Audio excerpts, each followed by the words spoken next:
You're sick of work, snappy with co-workers, and nothing seems to make you happy. What's going on? You're burning out.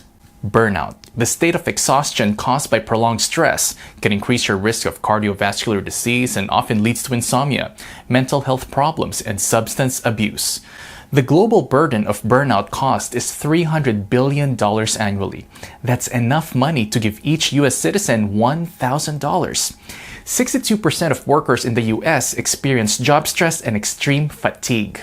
In 2001, UC Berkeley professor Christina Maslach identified 6 key factors that can lead to burnout: lack of control, insufficient reward, lack of community, absence of fairness, conflict in values, and work overload.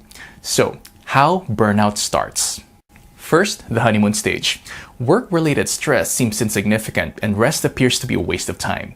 You take on new projects and are extremely productive. But there's a catch. If you don't get a break from stress, it starts to take a toll on you. Remember, studies show that people who work 50 hours a week get just as much done as people who work 70. If you don't take time to recover, you start seeing the first signs of work overload. It's tough to get yourself out of bed. You make mistakes at work. You can't focus. You avoid challenging tasks and get irritated quickly. Your morning energy levels drop and your stress levels keep climbing. At this stage, it's important to focus on getting your stress levels down. Get enough sleep, get a massage, go for a walk, meditate, and resolve issues that are a source of constant agitation.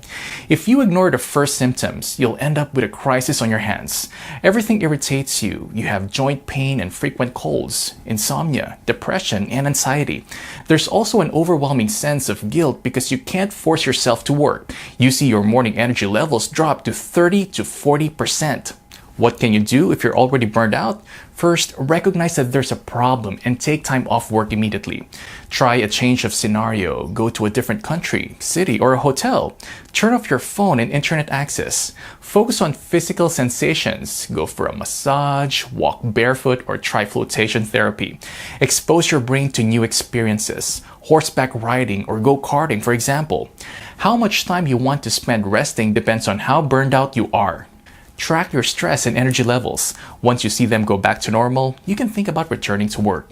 If you don't take a break and continue working, you risk burning out completely. You'll feel empty, indifferent, and may end up with serious health problems.